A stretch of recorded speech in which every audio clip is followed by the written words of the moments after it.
नमस्ते बच्चों। आज हम हिंदी की क्लास में गद्य भाग पढ़ेंगे। पहले हमने पद्य भाग पढ़ा था। पद्य भाग यह गद्य भाग का पाठ है। पहले हमने पद्य भाग में सूरदास पढ़ा था। आज हम गद्य भाग से, यूं तो ये पाठ का क्रम 10वां है, लेकिन गद्य भाग में यह पहला है और भारतेंदु हरिश्चंद्र हम आज पाठ को पढ़ेंगे। भारतेंदु हरिश्चंद्र जी का जन्म जो है वह 1850 ईस्वी में हुआ। मृत्यु 1885 ईस्वी में हुई है। और यह जो जीवन परिचय है कवि लेखक का, यह जीवन परिचय अपने को पढ़ना है। इसमें से इनका जन्म, मृत्यु, पिता का नाम, क्या व्यवसाय करते थे, कब इनकी मृत्यु हुई, ये जो चीजें हैं ये अपने को याद रखनी है। तो यह आप इसको ज़रूर पढ़ें। और इसके बाद यहाँ पर कवि की कुछ प्रमुख रचनाएं दे रखी है। यह जो पैराग्राफ है ये मोस्ट इम्पोर्टेंट पैराग्राफ है। तो देखें, एक और ये देखें, मोस्ट इम्पोर्टेंट लाइन है, भारतेंदु जी को उपाधि मिली भारतेंदु हरिश्चंद्र। हरिश्चंद्र तो इनका नाम है और भारतेंदु इनकी उपाधि है। तो भारतेंदु इनकी उपाधि है, यह लाइन आप जरूर याद रखें। तो कवि की कुछ कृतियां हैं, देखें। इन्होंने कवि वचन सुधा हरिश्चंद्र मैगजीन का भी संपादन किया। इन्होंने कुल मिलाकर 175 ग्रंथ लिखे हैं। कितने? 175। और इन्होंने नाटक के भी बड़ा योगदान दिया है। वैदिक हिंसा, हिंसा न भवती, ऐसे कर्पूरचंद, मंजरी, सत्य हरिश्चंद्र, चंद्रावली, भारत दुर्दशा, अंधेर नगरी, लीला, नील देवी, मुद्रा राक्षस आदि बहुत सारे प्रसिद्ध इन्होंने रचनाएं लिखी है। देखें पाठ का परिचय। पाठ का परिचय जो है वह है, प्रस्तुत निबंध भारतेंदु जी की विनोद प्रिय प्रवृत्ति का प्रतिनिधित्व उदाहरण है। इसमें उन्होंने तत्कालीन समाज का व्यंग पूर्ण चित्र अपनी हास्य व्यंग्यात्मक शैली में प्रस्तुत किया है। संसार में प्रत्येक मनुष्य अपने यश के लिए क्या क्या प्रयत्न करता है, मतलब मनुष्य क्या चाहता है, मेरा सब तरफ समाज में अच्छा दिखे, मेरी यश हो, ये प्रसिद्धि हो, तो उसके लिए वो क्या क्या कार्य नहीं करता है। वह अपना नाम अमर करने के लिए किस प्रकार लालायित रहता है, इस पाठ का यही वर्ण विषय है। समाज धर्मांधता, इस प्रकार की स्वार्थपरता, अंग्रेजी शासन की अत्याचार नीति से किस प्रकार जर्जरित हो रही है, तथा शिक्षा के पवित्र क्षेत्र में लोग क्या क्या सोचते हैं, इन बातों पर व्यंग्यमय चित्र किया है। यह पाठ जो है अद्भुत अपूर्व स्वप्न, यानी सपना कैसा है, अभूत अद्भुत है। यह पाठ जो है यह लेखक की काल्पनिक भावों का उल्लेख करता है।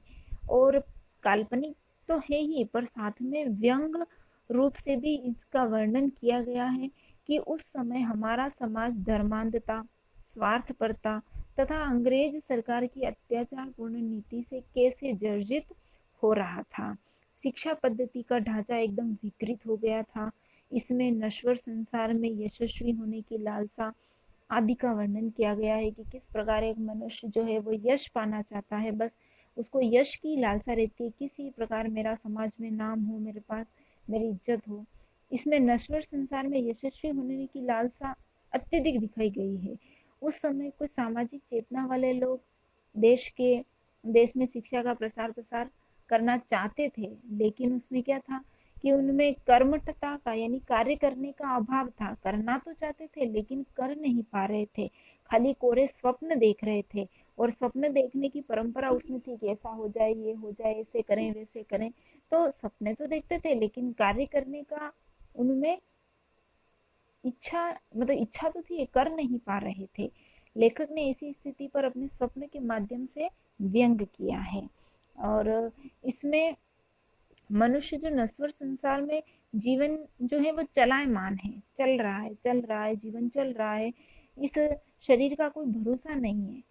लेखक जो है कहना चाह रहे हैं कि ये जो जीवन है वो तो चल रहा है, नाशवान है, एक दिन मृत्यु प्राप्त हो जाएगी और ये संसार चलता रहेगा चलता रहेगा। तो शरीर का कभी कोई भरोसा नहीं, कब न जाने किसकी मृत्यु आ जाए, हम कब मृत्यु को प्राप्त हो जाए। इसलिए मनुष्य को चाहिए कि जब तक वह जीवित रहे तब तक उसे सप्रयत्न सत्कर्म करना चाहिए। संसार में जन्म लेने की मृत्यु तो निश्चित है, पर मृत्यु कभी भी हो सकती है, कहीं पर भी हो सकती है। इस कारण जीते जी यश पाने का प्रयास करना चाहिए, पर जीवन की नित्यता पर का भी तो भरोसा करना चाहिए। मनुष्य कर्म करना चाहिए, यश तो चाहिए, लेकिन यश के साथ क्या चाहिए उसको? कर्म की भी महत्ता है। यूं नहीं कि खाली बस मेरे को यश चाहिए और बस कोरे कोरे सपने देखिए और कर्म नहीं करे, तो यह तो संभव नहीं है। तो यह जो पाठ है, यह पाठ है अद्भुत अपूर्व स्वप्न। यह एक काल्पनिक व्यंग्यात्मक निबंध है, यानी कल्पना, लेखक है, स्वप्न देखता है, कल्पना करता है, और कल्पना में वो व्यंग करता है कि किस प्रकार नश्वर संसार को लेकर लेखक ने अपने विचार व्यक्त किए हैं। कि प्रत्येक समझदार व्यक्ति जो है संसार में अपना नाम चाहता है। क्या चाहता है? नाम अमर हो जाए, मेरा यश चारों तरफ फैले, यही सोचता रहता है। इस कारण भारतेंदु जी ने अनेक युक्तियों का विचार किया। सबसे पहले उन्होंने सोचा कि क्यों नहीं मैं एक ऐसा मंदिर बना दूं, परंतु थोड़ी देर में सोचा कि आधुनिक काल है, यह तो अंग्रेजों की सभ्यता को अपनाने वाला है, अंग्रेजों की जो संस्कृति है उनको अपना रहा है धीरे धीरे, तो फिर आगे वाले 10-12 साल 15 साल में तो मंदिरों का प्रचार प्रसार कम हो जाएगा और कोई मंदिर में जाकेगा भी नहीं, सब अपने अपनी ही जीवन शैली में मस्त हो जाएंगे। तब लेखक ने सोचा कि दूसरी युक्ति आई कि क्यों नहीं मैं एक अच्छी पुस्तक ही लिख दूं। तो फिर सोचा कि पुस्तक लिखूंगा तो लोग पढ़ेंगे, पढ़ने के बाद उस पर टीका टिप्पणी करेंगे, उसके बारे में अच्छा लिखेंगे बुरा लिखेंगे, पेज फटने का टेंशन है, अब किताब छपेगी वो पेज खराब हो जाएंगे, तो विभिन्न प्रकार की समस्याएं है। तो इसलिए परिणाम तो उससे यश की जगह अपयश ही मिलेगा। इसलिए लेखक ने अपना विचार बदल दिया। उसने अपने एक मित्र की राय से पाठशाला बनाने का निश्चय कर लिया कि क्यों नहीं पाठशाला का निर्माण किया जाए, तब इस युक्ति से संसार में नाम जरूर स्थिर हो जाएगा। इसलिए एक उन्होंने अभूतपूर्व पाठशाला खोलने का सपना देखा, जिसमें सब कुछ उल्टा पुल्टा था। अपनी इसी उलट पुलट मतलब पाठशाला खोलने में भी तो बहुत सारी समस्या आती है।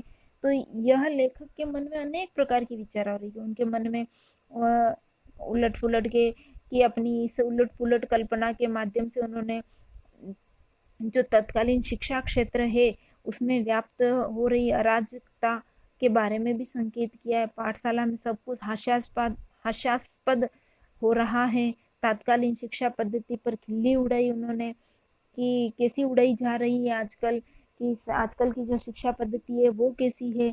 पाठशाला तो खोले, पर पाठशाला में भी तो आजकल की जो शिक्षा नीति है उस शिक्षा नीति कैसी चल रही है, इस पे भी लेखक ने अपने विचार को व्यक्त किया है।